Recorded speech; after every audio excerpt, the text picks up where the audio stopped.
Hello and welcome to ThinkTradeProfit.com. Today we're going to be doing a back test of the RSI and a second back test with the RSI and Bollinger Bands combined to see which strategy results in a higher win rate. Let's get into it. 1, 2, 3, 4.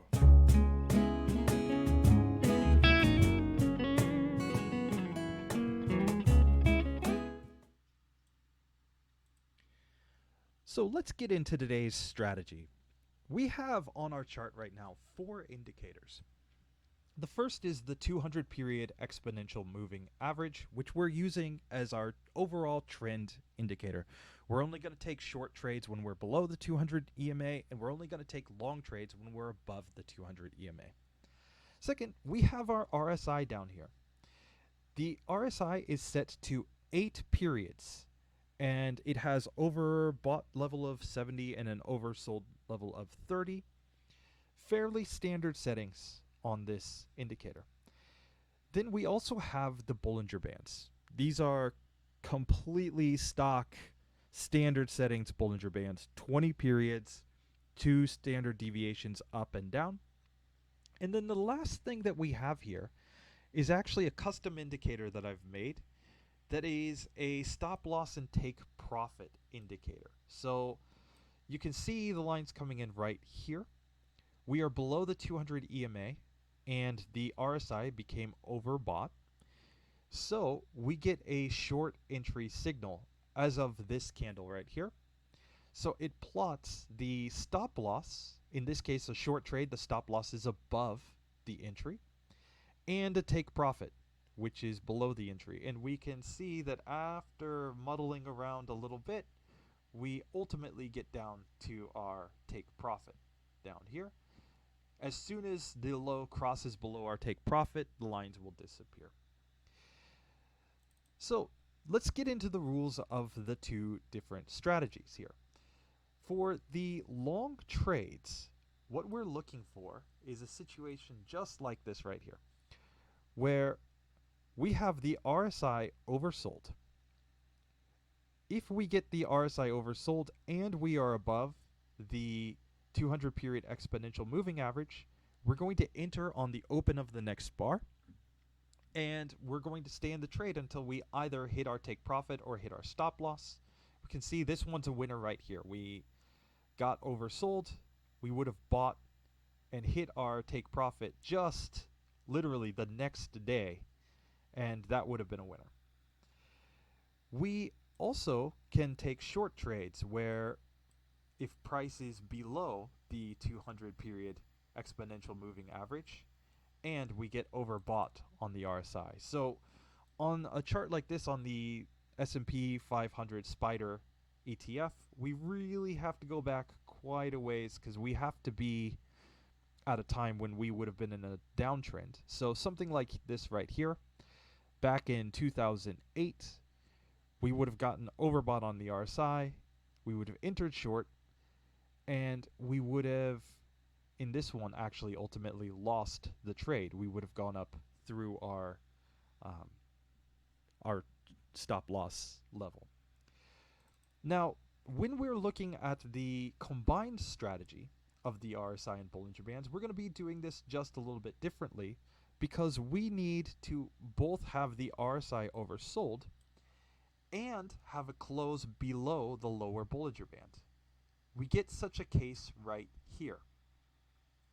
The RSI is oversold and the close was below the lower Bollinger Band. So we get an entry signal right here, and we would get our profit the very next day. We can also take the same trade on the short end. So if we go way back to somewhere like 2002, we may be able to find a trade like this one. Yes, right here. So in this trade, we are below the 200 period exponential moving average. The close is above the upper Bollinger Band and the RSI is overbought. So we would get into a short trade as of the next candle, and it would take quite a while, but eventually we would get to our take profit. So let's test these two strategies out and see how they perform. Now, I have made already a custom script for these because we don't cherry pick and we don't manually backtest here. There's a lot of channels doing manual backtests where they kind of fudge the numbers to get exactly what they want to see. But by doing this style, we're going to get actual numbers. So if we look at just the RSI strategy, so just using the 200 EMA as a filter and buying when the RSI goes oversold and price is above the 200 EMA, or selling when price goes overbought and price is below the 200 EMA, we actually have a winning strategy already. 63 trades, 40 winners, 23 losers, and an overall win rate of 63.4921%. We're using a 1.5 ATR stop loss and a 1 ATR take profit. And we need a 60% win rate, but we're beating that handily. Now you might say, well, why use a 1.5 to 1? Why not have a higher take profit level than your stop loss? Well, I mean, we can test that. Let's put the take profit to 1.5 and instead put the stop loss at 1 ATR. When we do that, we remain profitable, but now our win rate is sub 50%. Why would we not want that? Well, losers compound on your account much more than winners. So really, if you're looking at a strategy and testing it out, you should start off with a situation where you're minimizing losers as much as possible. And I find that starting with something like a 1 ATR take profit and a 1.5 ATR stop loss makes a lot of sense. You could always run these trades where you take profit at 1 ATR. You sell half your position, for example, move your stop loss to break even, and then see if you can get further winnings. You would see in a situation like this, for example, if we entered on the open here, we'd get out at our 1 ATR take profit. Maybe we sell half our position. Then we would still have plenty of upside to continue making profit here. But we're at least guaranteeing a win at that point. It's something that you might want to test, but that's a little outside of the purview of today. So we can see that the RSI in and of itself is already winning on the SPY here. But how would we do if we combined it with the Bollinger Bands? Well, fortunately, we already have that set up. And the results here are awesome. On an asset like SPY, we are increasing our win rate by about 7% over 20 years by using the Bollinger Bands with the RSI. We cut down our trades from 63 to 51. We cut down our winners from 40 to 36. But the real change is that we cut down our losers from 23 all the way down to 15. And we can repeat this on a ton of different assets. If we look at the chart for Apple, sorry if I can spell AAPL properly, we're going to see that the RSI on its own is actually a losing strategy over 20 years, whereas the Bollinger Bands with the RSI is a 2.5% winner over the break-even win rate. We could look at something like the Euro US dollar. After we let this solve down, we're getting nearly a 4% higher win rate with the Bollinger Bands than we would get with the RSI itself. And the RSI is really just sitting around break even on this asset here.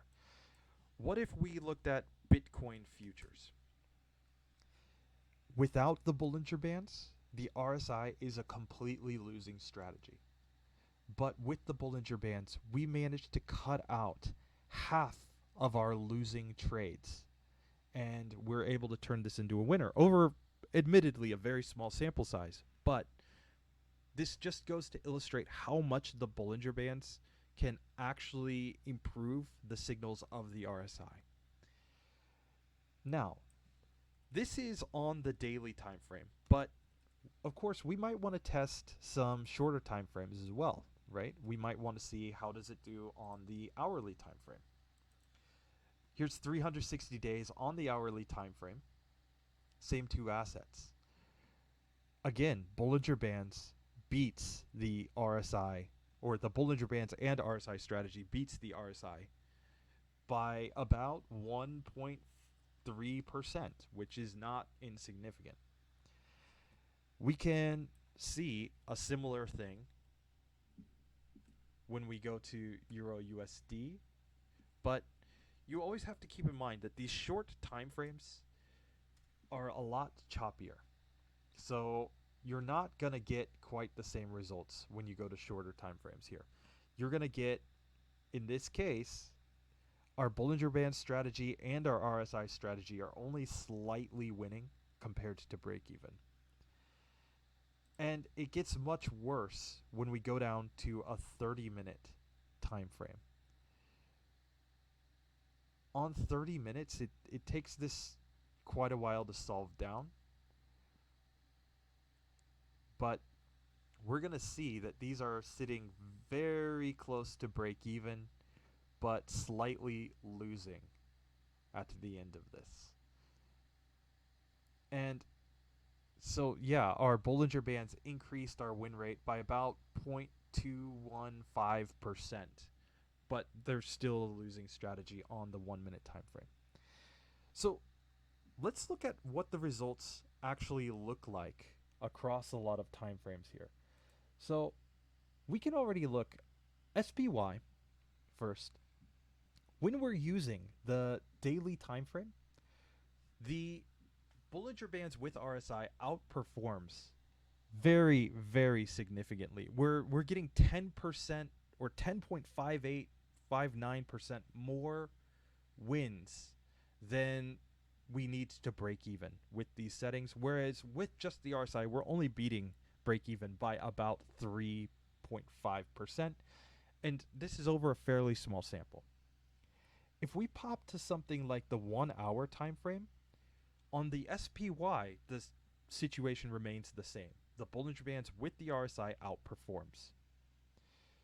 Finally, if we go to a 1 minute chart, both of these strategies absolutely fall apart.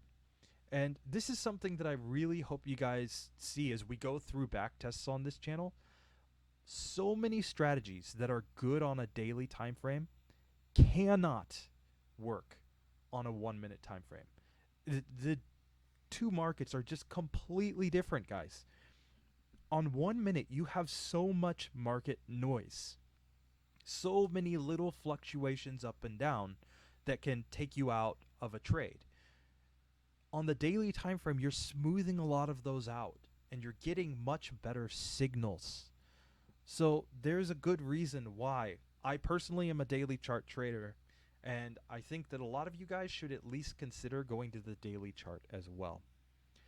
We can continue on to the Euro USD, where our backtest showed that on the daily time frame, with the Bollinger Bands, we outperformed by about 4%.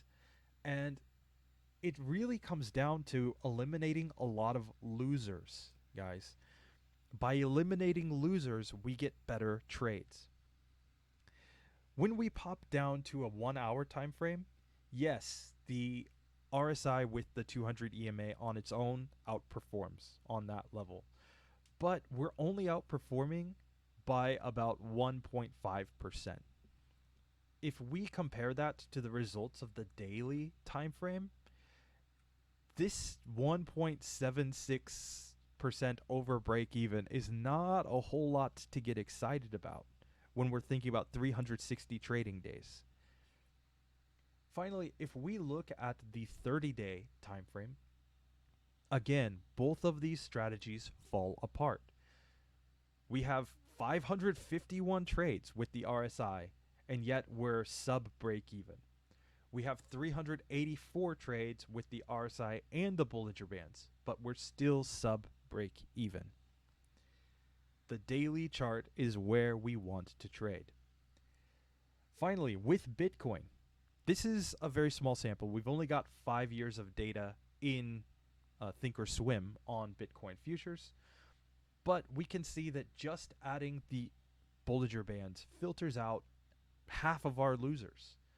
The rest of the trades are the same. It's only the losers, 2 of the winners and 3 of the losers that get filtered out, but it's an overall much better win rate. But when we try to take these strategies to lower timeframes on an asset as volatile as Bitcoin, again, these strategies completely fall apart. We are now losing with both strategies on the 1 hour. And when we go to the 30-day 1 minute, it gets even worse, guys. Yeah, we have a ton of trades, 292 with just the RSI, 188 with the RSI plus the Bollinger Bands. But you do not want these trades, guys. These are just killing our account because we're not even breaking even. So overall, the results that I found when I tested over these 3 markets was that the Bollinger Bands added basically about 6% to our win rate on the daily time frame. Using the RSI with Bollinger Bands on a daily time frame is a huge winner. We have 110 trades over 3 assets over basically the past 20 years, except for Bitcoin, which was only 5 years. And we get way more winners than losers compared to just the RSI, which is really only hovering about 1% over break even. When we pop to the 1 hour time frame, this is where the Bollinger Bands are no longer doing their job. They're filtering out a lot more winning trades as well as losing trades.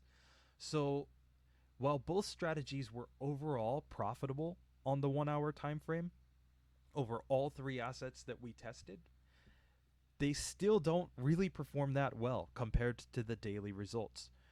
I want this, the 7.27% win or extra win rate, as opposed to this, where I could get maybe 1% extra.